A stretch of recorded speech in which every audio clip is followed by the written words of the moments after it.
I'm Greg Stevens reporting a spectacular move of God happening right now at FlashPoint Live in Virginia Beach, Virginia. In a time when our beloved country stands at its crossroads, the battle for the soul of our nation is upon us. Yes, we're Christians and conservatives. We're not ashamed to say it. We'll not stand idly by and watch this country go to ruin. We stand for God, family, country, and the values that made our nation great. Our soldiers pay the price for these freedoms, and we understand that freedom is worth defending. Like our forefathers, we stand for these undeniable truths. Our voices will be heard across this land. Our values and freedoms are non-negotiable. With one heart and one voice, the time is now to rescue America. Bless America. We are the FlashPoint Army. We're patriots, inspired and united to protect our God-given rights and values, which make this nation like no other. No matter how epic the battle may be for our nation's soul, we stand together, and we will ensure that the light of our God, the strength of our convictions, and the greatness of these United States will shine brighter than ever before as we reclaim the values that will make us great again. Welcome to FlashPoint Live. Would you please welcome, I'm going to do them in order, Luke Ball, Tony Suarez, Rick Green, and Michelle Bachman.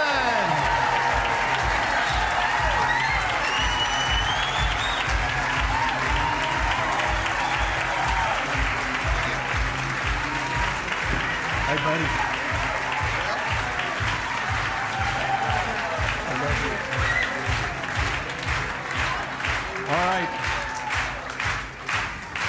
All right, so we like to do this to give you an idea each night. There's different speakers every night, but I like to do the lightning round here is go.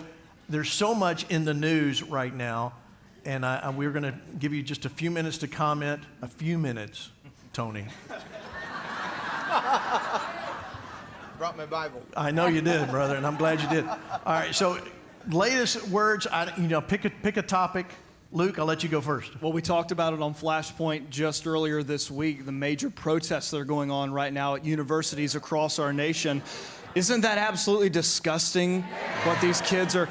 We should not be surprised. This is just a symptom of something that's been happening for the last few decades. This is a major problem in our universities. These kids have grown up in a culture where they're told that truth is relative, you can pick your pronouns, that all of the curriculum that you're learning, you could throw it out in a few years if we just determine that our feelings decide we're not going to go in that particular direction anymore. This generation is a generation without a cause. It's why we are so committed to making sure that we save this next generation. Amen.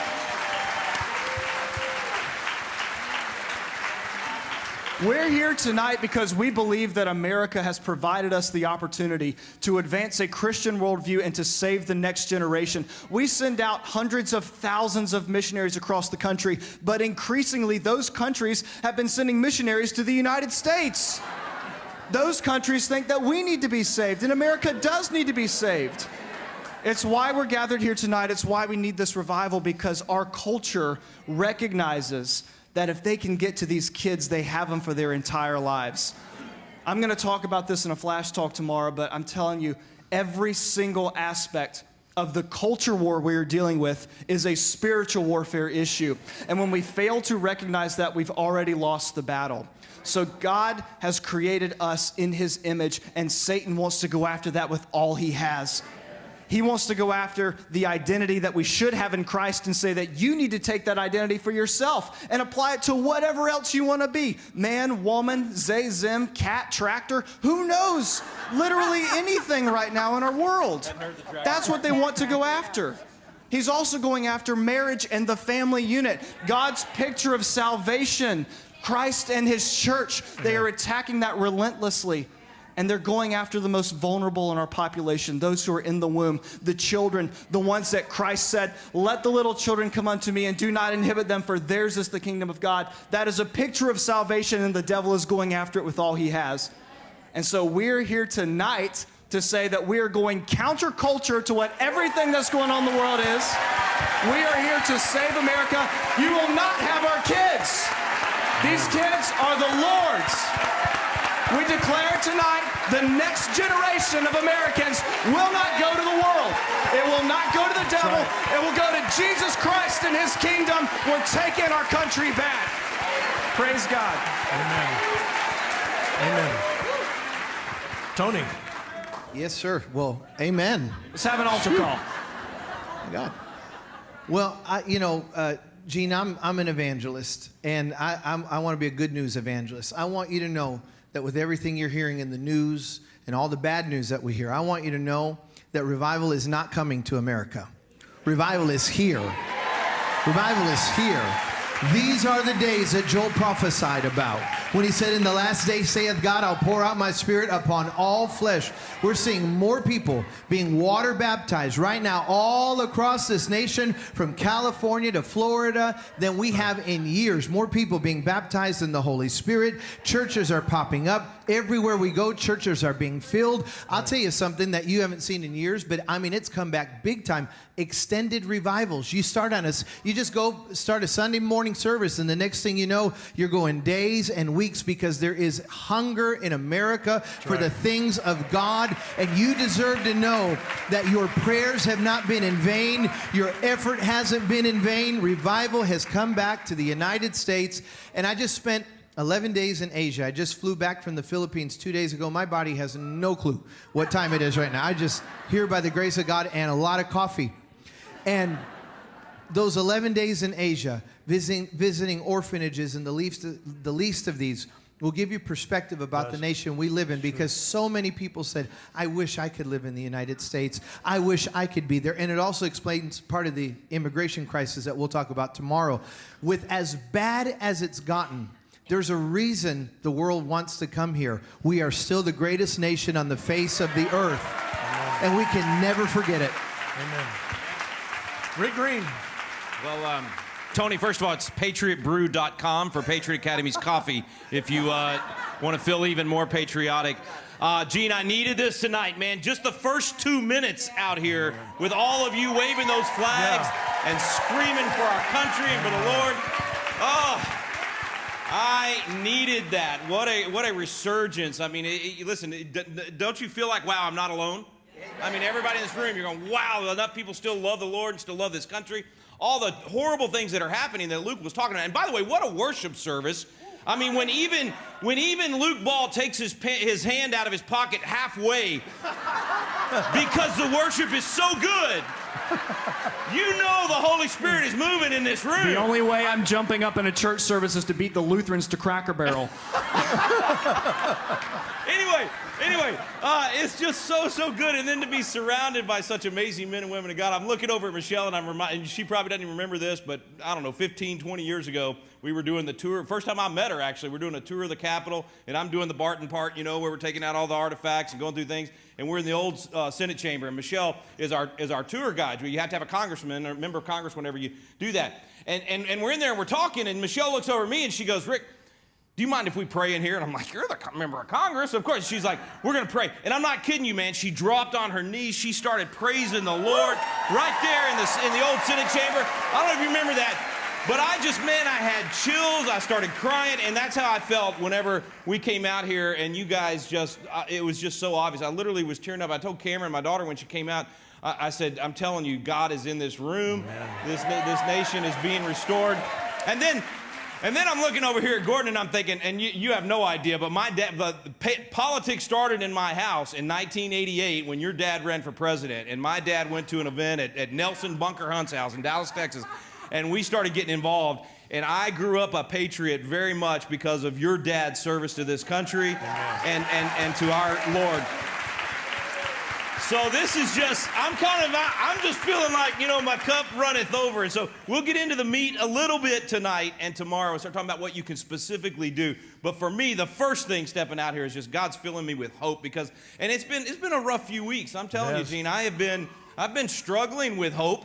because of the destruction of our justice system in D.C. and because of all these things that Luke was rattling off. So we have to have this. We need this. God is giving us the energy and the knowledge to be the men and women of Issachar, to understand the times, to know that the evil is marching across our nation, right. But we know what to do. We know how to win. We know how to change this formula back to a nation that blesses God, doesn't just ask God to bless us. And it's happening, and you're a part of it right here at FlashPoint Army. Amen.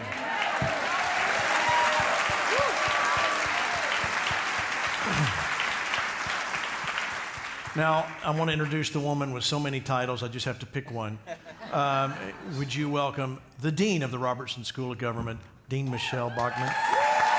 Thank you, Gene. Thank you, everyone. You have no idea how much hope the praise that is coming out of your lips is bringing into this city, into this community. Right. And I thank you for praising the God of the universe. That's where it begins, in the power of praise and the power of faith. And tonight we've gotten just a glimpse. We're going to go from glory to glory tonight and throughout tomorrow. I'm so excited, and I agree with my brothers over here. What they have to say, what they're going to say, is going to give us hope and lift us up. And all of us, you couldn't just be in a cocoon somewhere and not know how desperately wicked the days are that we're in, especially in these last few weeks. I imagine in this room we have people who love the Lord our God, who love the God of Israel. Right, yeah. Amen. That is his name. That is his name. Hallelujah. Hallelujah. And so I praise God that the body of Christ is awake and standing with Israel, and we have to continue to do that. So in my remarks, I'm going to have a chance to talk a little bit about that. If there's time to talk about the World Health Organization, that is the healthcare arm of the United Nations, they're meeting in Geneva, Switzerland, the end of May, and they have a plan. They have a satanic plan, and that plan is to create a platform for global governance. So we'll probably be talking about that, but here's the greatest thing. In the last few weeks, as maybe you felt the same thing, as despair has come upon your mind and been on your shoulders and weighted us down to the point where we thought we could never see it get as bad as what we've seen in these last few weeks, I have to tell you, the Holy Spirit has been speaking. And the still small voice in my spiritual mind has been fluttering. It's like a fluttering that it goes along with springtime, that says that there is a new thing that God is doing in our midst. And I know it, that I know it, that I know it, that he is doing a new thing. And I thank God that we're meeting him here this weekend. Hallelujah. Amen. Hallelujah. All right, so that's just a little taste. So I'm going to let everybody off the platform, but would you please welcome our first speaker, Rick Green. Thank you, Gene. Thank you, sir. All right. Wow. Where to start? My goodness. I am so appreciative of Gene honoring all the folks earlier. It feels like there might have been one person left that did not get honored and stand up. Was there? It's just joke. There was so many categories there, you know. But I do want to say to all of the veterans in the room. In fact, Cameron and I were driving over, and the gentleman that was driving us, a 20-something-year Navy veteran, and you could hear the grieving in his voice, and the frustration and the anger that what he fought for is being torn asunder. And the more I thought about that, and I was thinking as Gene was honoring you guys and gals, you know, Lincoln said in his Gettysburg Address, in that little short 3-minute speech, he talked about the way that we best honor you is by having an increased devotion to the cause for which you give the last full measure of devotion. And the cause that you were willing to die for, and that nearly 1.5 million have died for, is American exceptionalism. and what you felt in terms of patriotism when this started and we were singing together and the music was pounding and the images on the screen, all of that was conjuring up in you your love of country. And it's not an empty, shallow, just wave the flag, just to wave the flag kind of patriotism. The reason you were tearing up just like I was during those moments is because you understand why that flag is worthy of being waved. You understand what the American value system is. And the challenge we have right now is that most Americans don't. Most Americans today, even the ones that would still call themselves maybe patriotic or at least say, yeah, this is still the best place to live, but certainly those on the left that want to destroy this nation and hate warfare, they don't understand. Most Americans do not understand what it means to be an American. We have lost, not only are we losing our identity in basic biology, not only are we losing our identity in Christ, not only are we losing our identity in all these different areas of family and everything else, we're literally are losing our identity as a nation.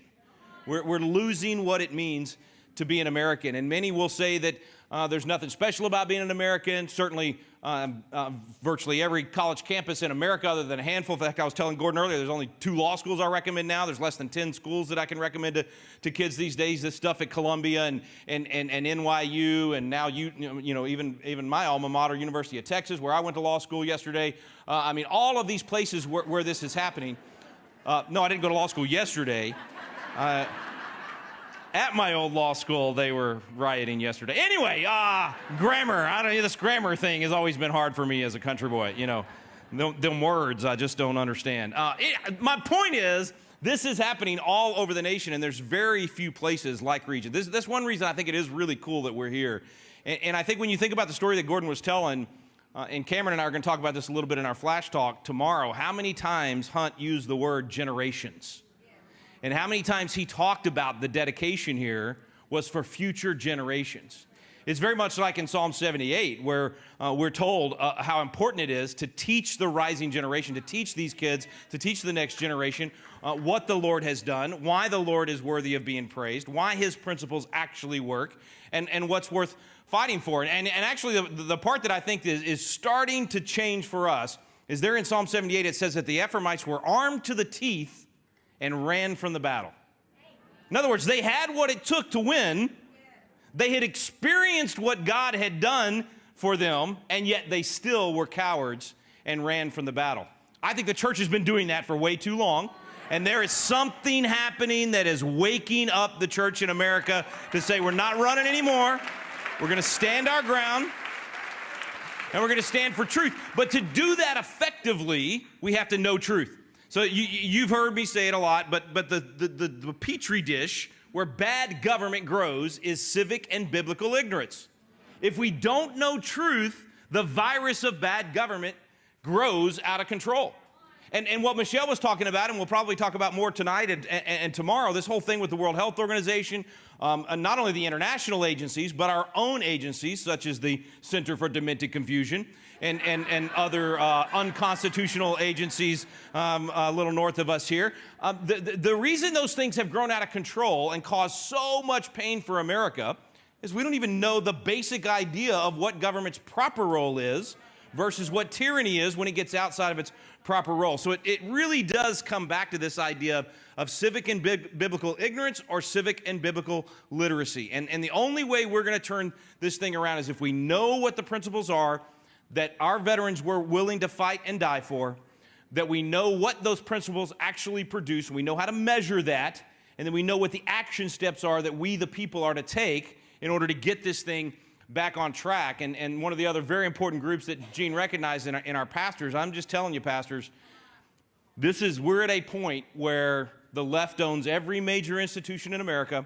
They control education top to bottom. Again, not just as Luke said the other night on FlashPoint, the poison ivy schools, but all the universities, virtually all the universities, I should say, K through 12 education, top to bottom throughout this country. You may think it's not happening in your little rural country school. I promise you it is. There's a teacher or a principal or somebody on campus that is indoctrinating this cultural Marxism into the kids, trying to groom, all of that kind of stuff. It's happening throughout education.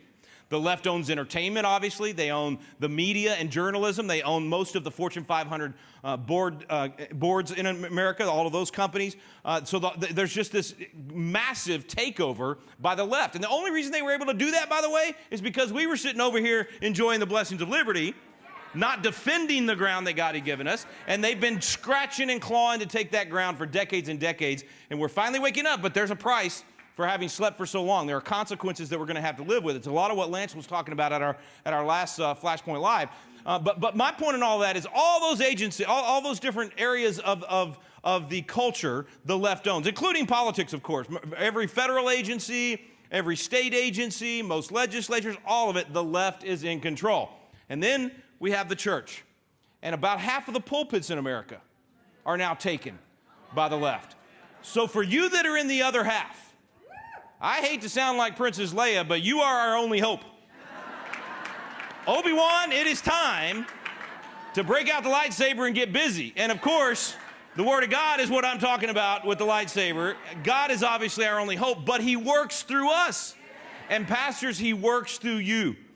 And Bonhoeffer was right. Silence in the face of evil is evil itself. You cannot remain silent. And I know you wouldn't be here as a pastor if you were one of the silent pastors, but pastors that are watching tonight, we need you. You have to stand up and start speaking truth.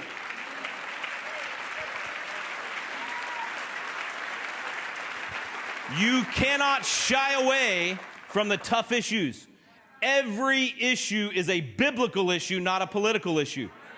Politics, as Charles Finney said, is just part of a religion in a country such as this, and Christians must do their duty to their country as a part of their duty to God. God will bless or curse this nation according to the course Christians take in politics. What he's saying is, in America, it's not like the Roman Empire when Jesus said, render unto Caesar what is Caesar's and unto God what is God's. Back then it was a dictatorship. This is a nation that you fulfill the role of Caesar.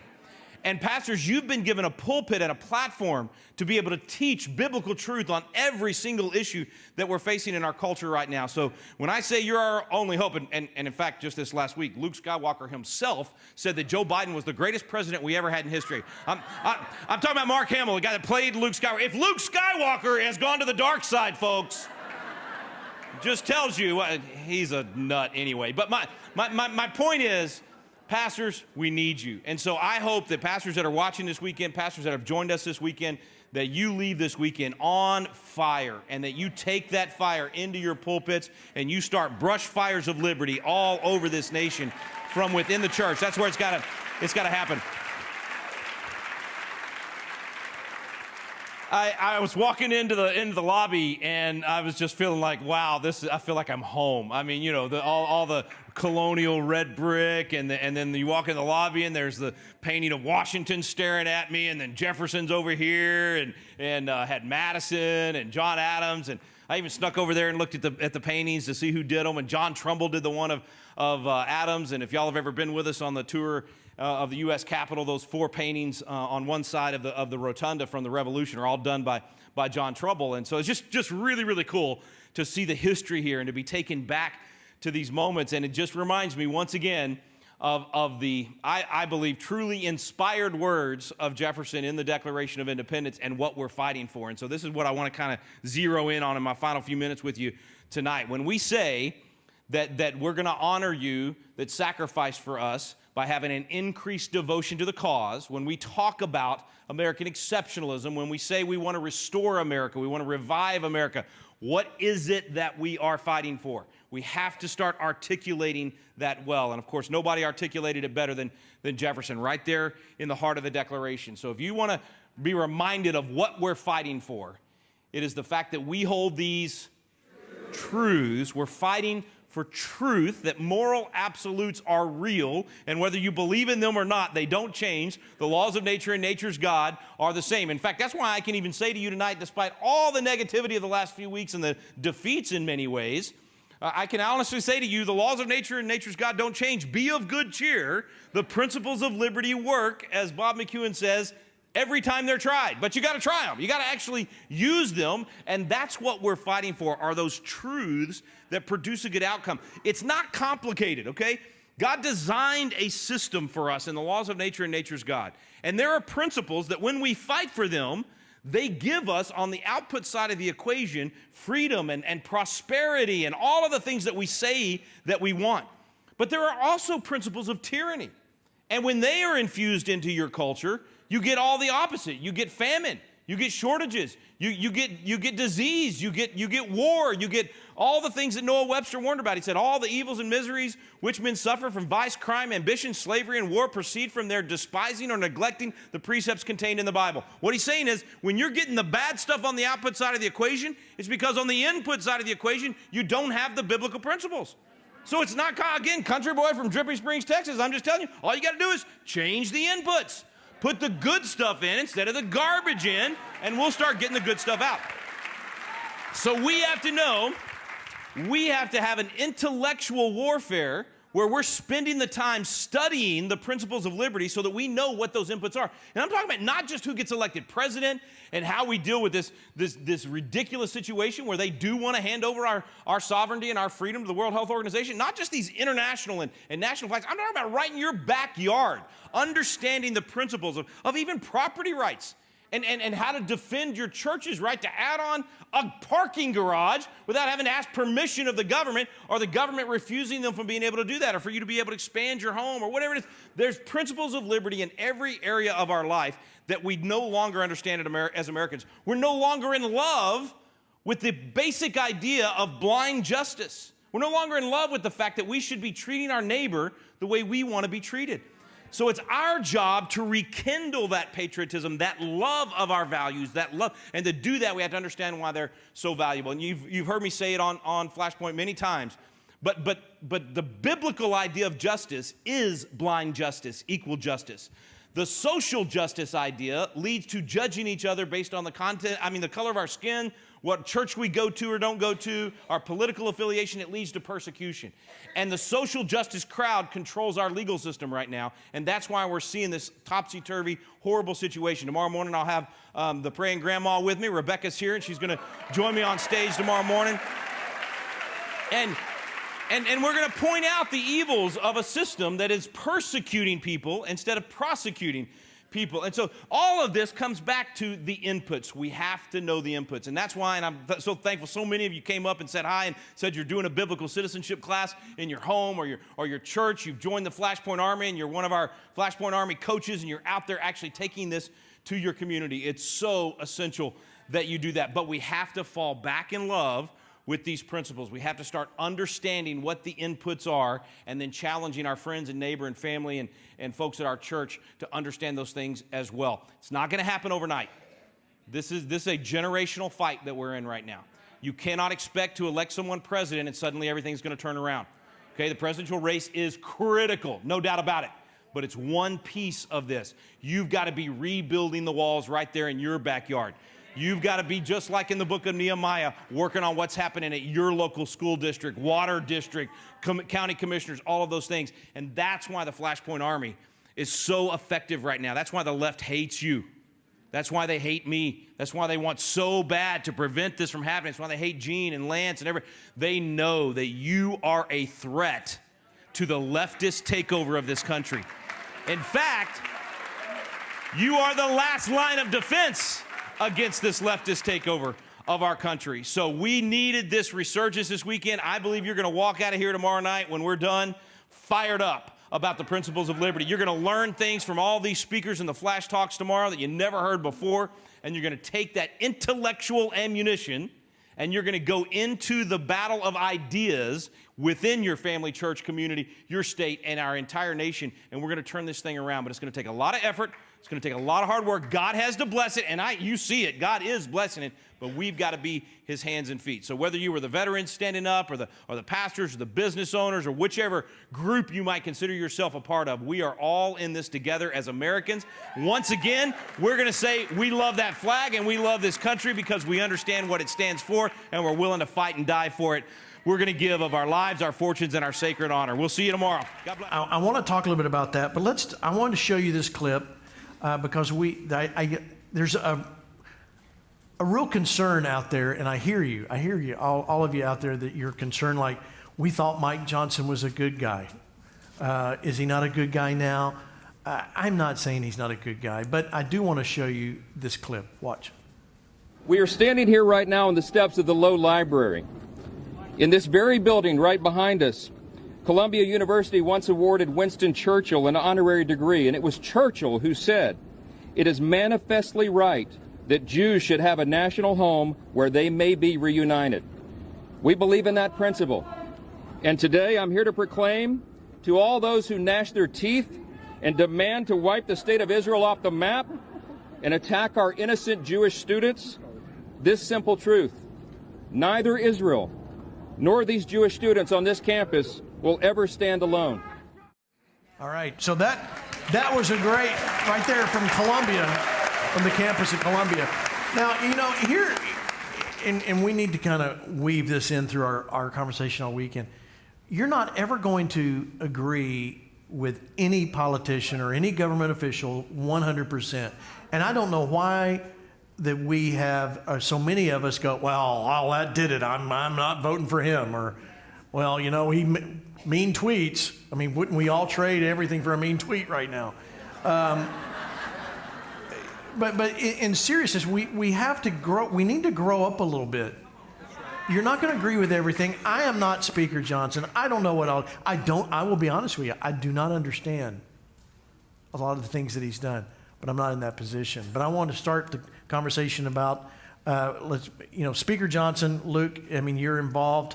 You were in D.C. earlier today. Let's talk about what they're dealing with. I mean, why in the world do we lop in a Ukraine aid bill with Israel? Well, first of all, I believe that Speaker Johnson is a very godly man, and I've gotten to see in Washington how he has been basically handed this job and told, like, deal with this impossible situation. You must go out there and deal with this. Personnel is policy in Washington, D.C. And so when you saw former establishment members leave after Kevin McCarthy was ousted, and frankly some other members, the staff stuck around in some very key and strategic places. The speaker is going from meeting to meeting to decision every single day. And the staff are the ones that often make the key decisions in Washington and run that town.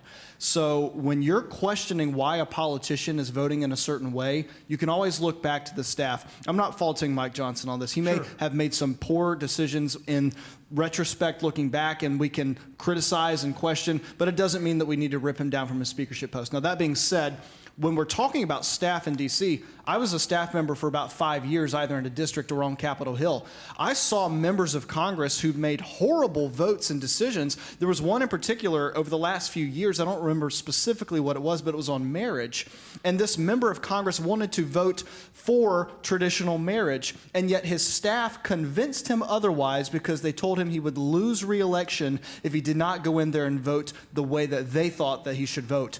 That's how that town operates. And it's why I feel that mission field is in Washington, D.C. And it is right. And so I have people come up and ask, like, what can I do in politics and government, whatever?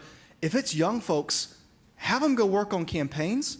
Have them go work in Washington, D.C. That town is run off of 20-somethings. Congresswoman can say this. Like, the whole town is run by 25-year-olds who know everything, by the way. Absolutely. Who think they know everything. But oftentimes, the members are swayed in either direction.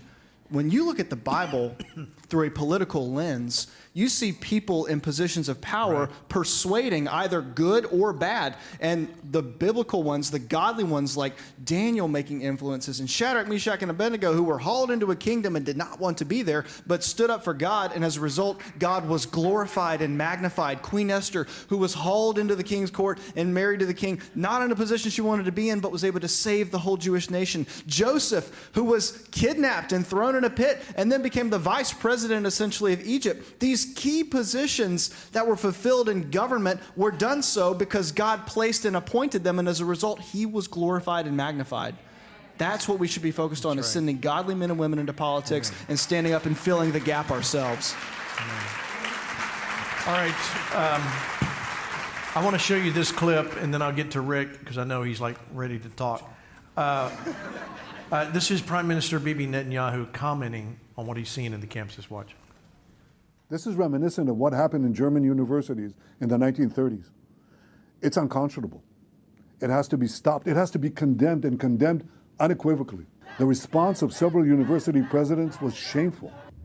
Now, fortunately, state, local, federal officials, many of them have responded differently, but there has to be more. More has to be done as Israel tries to defend itself against genocidal terrorists who hide behind civilians. Yet it is Israel that is falsely accused of genocide, Israel that is falsely accused of starvation and all sundry war crimes. It's all one big libel. One big lie. Rick, you know, as we were tonight coming out, USC has canceled their graduation ceremony because of everything going on. Now, this is the same group when they were freshmen, they had to deal with COVID. So what a brutal, but this is what we're dealing with. Today, Emory University in Atlanta, there was great uprising. The police were shooting rubber bullets and arrested over 50, 60 people, I believe, that were. So this is trying to become a movement. Rick, comment.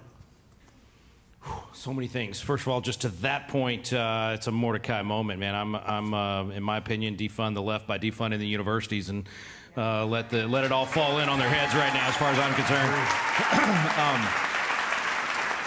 And like you said, you know, we're going to Tech in a couple of weeks, and it's just like, what a contrast when you walk out here at Regent and you can feel the Spirit of the Lord, and you know that these kids that come here are being taught in the nurture and admonition of the Lord. They're being reinforced what they grew up learning in their churches. I mean, this is how Harvard and Yale and Princeton and all those universities started, was like what we're experiencing here and what you're feeling in Regent. So don't tell me that the church cannot renew and revitalize education, just like what is happening here at Regent and at Liberty and a handful of other universities. But to the politician thing, listen, I agree with Bob McEwen's statement that you can never trust any politician any further than you can throw him over your shoulder left-handed.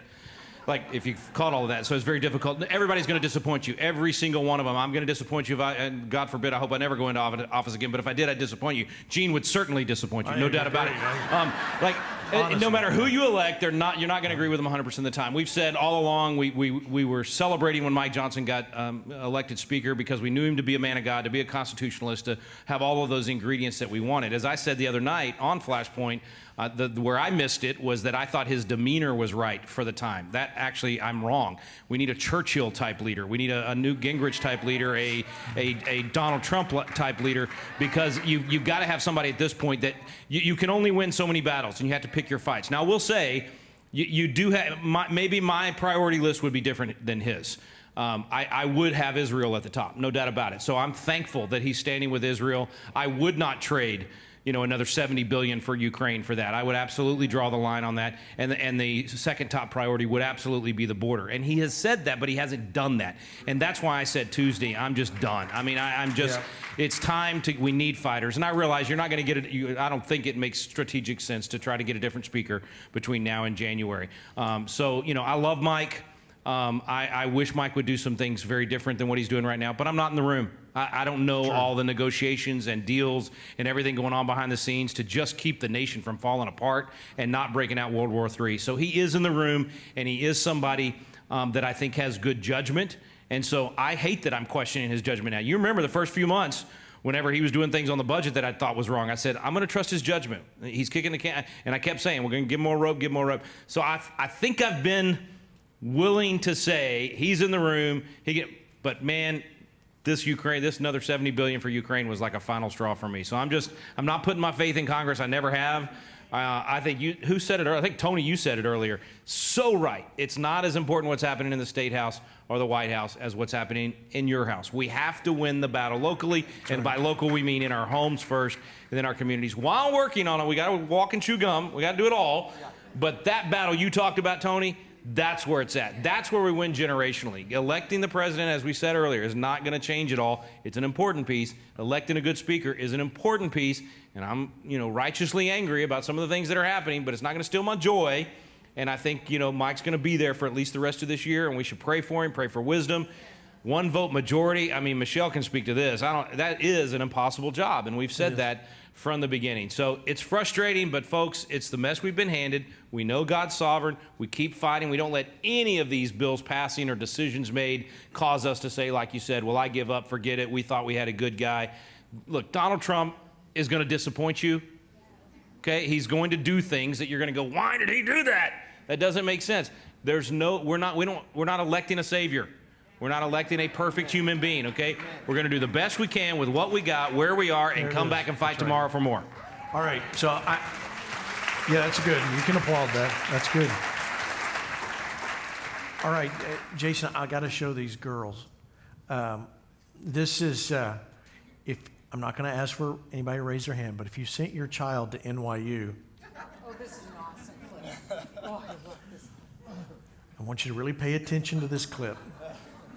Even if you didn't. If you're thinking of sending your child to NYU or another Ivy League school up there.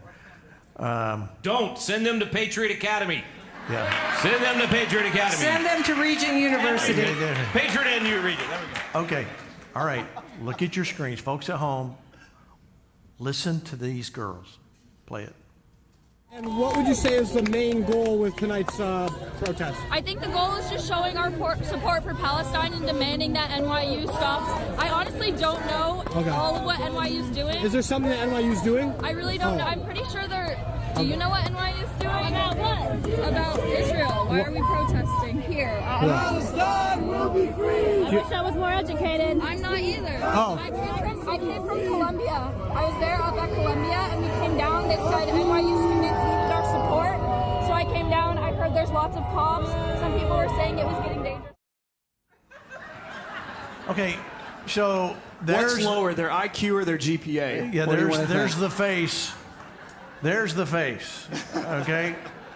I don't know, I'm not really educated, but I know I came down here because I heard there was police were here. Wait, Gene, I know it's not my turn again, but listen, there are so many good young people that age. That's right. That God is raising up. Heritage Foundation's Project 2025 to prepare a whole group to go into government in January 2025. And what we're doing at Patriot Academy to train up staffers, like you're saying, those 20-somethings that are running everything, the graduates from Regents. We got Patriot Academy grads all over this campus here at Regent getting prepared to go work in government. So it's bad. That's bad. But God is raising up a remnant, and there is hope. And when you give to FlashPoint like you did tonight, that finds its way back to raising up these kids. So just remember, the FlashPoint Army is going to turn this thing around. But don't send your kids to those schools. Don't send them, yeah.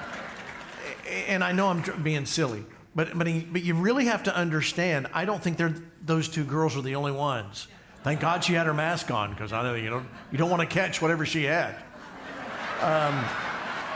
But Tony, I'm going to let you comment on that. Be careful. What did you want me to comment on? On the mask or the ignorance? Aren't those the same thing? It's the same thing. Yeah, it's the same thing. One of the things. This is good stuff, y'all. This is gold. Yeah, okay, this is gold. Kind of feel like that student right now. I don't really know, but I'm going to say something because Gene asked me to, and I'm going to say hi to my mom. No,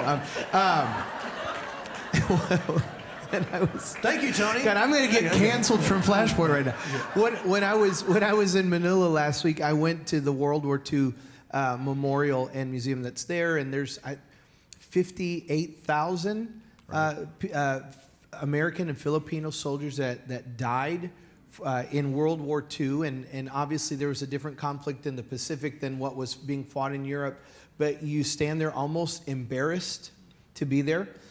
If they knew the condition of the nation that they fought for, but it goes back to Psalm 78. We forgot. We forgot our history, and we forgot to pass it on. Our children don't know, and you can't. Again, I have 5 at home. There's a reason I'm here alone tonight. I have 5 at home. Right now, they're 2019, 17, 16, and 14. I can't trust what they're being taught in their school. I have to we have to play a role in that. We have to make sure that they know what World War II was about. They have to know. We cannot forget those truths. And so it just goes back to what we're saying. There is a responsibility, a mandate on all of our lives to make sure that we're teaching truth in our homes they're not the next generation. They're the generation of now. They're those 25-year-olds that are know-it-alls running Washington. We better make sure that before they turn 25, we teach everything to them before they know it all and run this country into further oblivion. All right, before I give this to Michelle, I want you to watch this clip, Michelle. This is what happened UT Austin. It's an interesting perspective. It's not as funny as the last one, but watch this.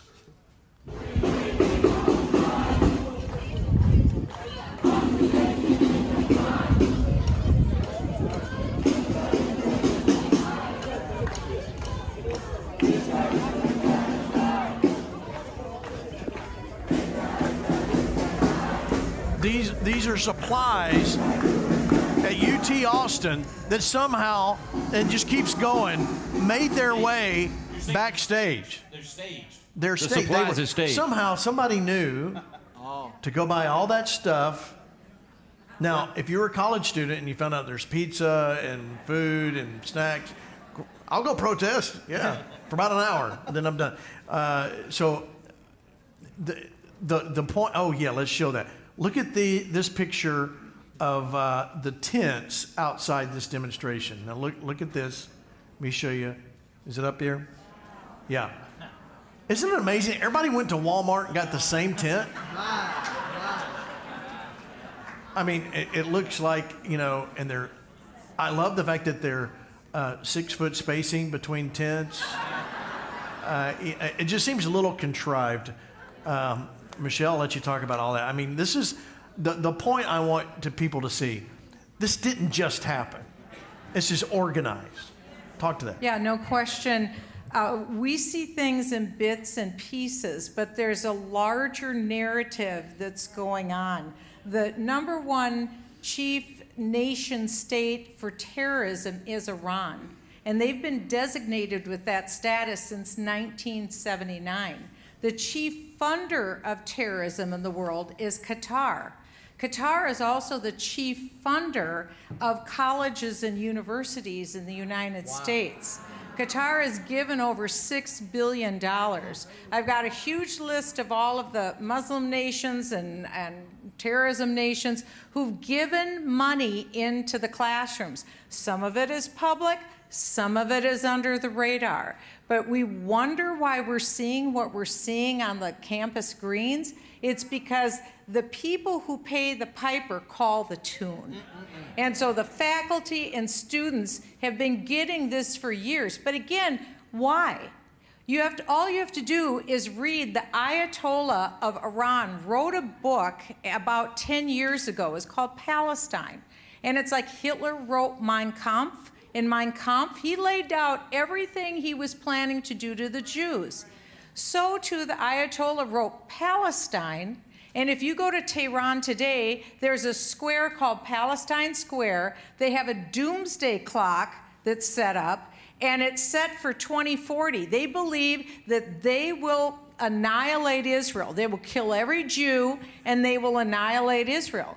And they take a long view, and they're patient. So they've been on this quest since 1979 to kill every Jew and take out Israel. They are as serious as a heart attack. And so all you are seeing on the campuses, all you're seeing is a part of the plan. This is being funded by Qatar, by Iran. Allegedly, I'm speculating, it's my opinion, that they're the ones who are funding this. So everything along the continuum that you're seeing, how could it be that you'd go from holding the Hamas flag, and in about 2 weeks' time, they're calling for death to the Jews, death to America. You should be a martyr. Your mother would be proud if you're a martyr. So now we are no longer in the territory of free speech. Free speech is done. This is not free speech.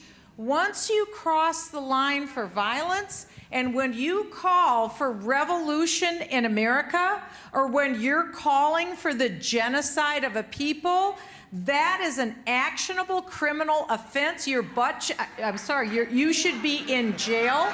You have no business being on the streets. And so it's time for law and order on these college campuses, on the streets. And that's what I appreciate about Texas. They weren't putting up with it. They were slamming them in jail, which is exactly where they should be. This is not free speech. and you don't allow foreign terror nations in the United States to pay for corrupting our kids in our universities. Pull your kids, yank them out as fast as you can. You have to have your head examined. If you're paying $90,000 a year tuition for Barnard College or for Columbia, you have your head examined. Can I say something about this agreement with Mike Johnson? Yes, ma'am. Okay, Yes, let me speak. Let me speak. Okay, over here. so I love Mike Johnson. He is a friend of mine. I pray for him every week. I absolutely would have voted no for that bill last Saturday that was going to send all the funding to Ukraine and all the rest. Here's 2 reasons why any normal human thinking person would vote no. Number 1, there's over $3.5 billion in that bill. Billion, that's like real money. $3.5 billion to fund setting up immigration centers in Qatar, the country that's the chief funder of terrorism in the world. We're setting up basically satellite immigration stations in Qatar with $3.6 billion to fund immigration to the United States of the people who are trying to foment all this Jew hatred on our campuses. The Biden administration wants to spend that money to have one-stop express shopping for immigration into the United States. You want that in your city? That was in that bill. Number 2, the other thing that they were doing, oh, am I going to forget? Total senior moment now. Oh, this is why. Okay, so in 2022, they gave $113 billion to Ukraine. How do you spend that much money? Ukraine is the poorest country in Europe. It is the most corrupt country in Europe. There has been no accounting of that money. Nobody has any idea where it is. We do know that millions have gone out by the kleptocrats who work in Ukraine. That we know for sure. This is the other thing we know. So we sent $113 billion to Ukraine, and guess what? They're flat on their back, dead broke, so that's why we have to give them the money. They're taking their tin cup, begging for money all over the world. What do they do with it? What did they do with it? Yachts. When they got it, they took billions of dollars, this poor country in the middle of a war, they took billions of dollars and they bought cryptocurrency. And who did they buy it from? Sam Bankman-Fried from FX. Sam Bankman-Fried was convicted of fraud 20 times worse than Bernie Madoff, who served a life sentence in prison. Sam Bankman-Fried had a whole bunch of his charges thrown out. He got a 25-year sentence. Mark my word, after the November election, he'll get pardoned. He was the chief funder of the Democrat campaigns for 2022. So your tax money was shipped in Ukraine funding to Ukraine, and this desperately poor, utterly corrupt Ukraine bought billions of dollars of cryptocurrency from Sam Bankman-Fried, and he turns around and funds the Democrat campaigns for 2022. Well, it's election year again. So we have $60 billion that's on its way to Ukraine within 24 hours of this bill passing on Saturday. $1 billion, bam, zip, somebody hit the button. The $1 billion went over.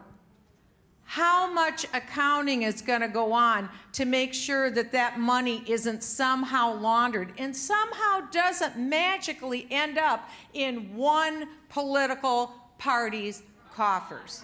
I'm just speculating, not accusing, I'm just speculating.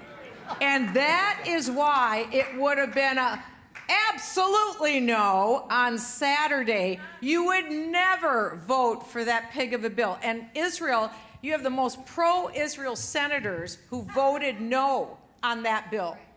So Israel will get the money. There is no question they will get the money. But we didn't have to be held hostage through this bill. This was a terrible thing that happened to the American people. And I'm telling you, I served in Congress, and the last people to figure anything out are congressmen and senators. I am telling you, wonderful people, love them to death, a lot of them believers.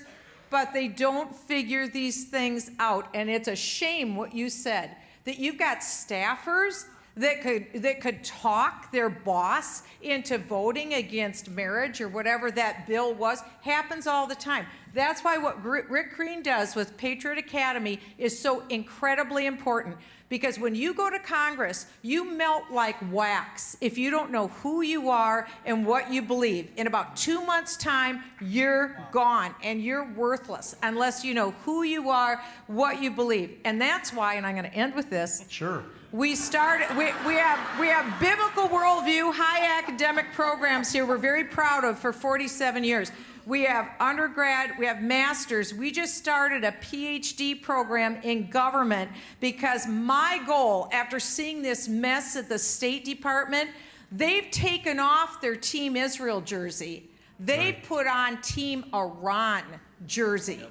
We need to get credentialed PhDs, and I'm asking the Lord for 100 PhDs who understand what the Bible says about Israel, who understands the history of America and what we're about, and then go into the State Department, go into the Pentagon, the Defense Department, serve in the Department of Justice. That's what I'm asking the Lord for. That's by faith, I am asking God to fill these positions with godly people. We have just gotten our first cohort through of 15 people. We're starting our next 15. We're going to keep roaring, and today we announced, we've been working on this for years. Today we announced that we're launching an Israel Institute at Regent.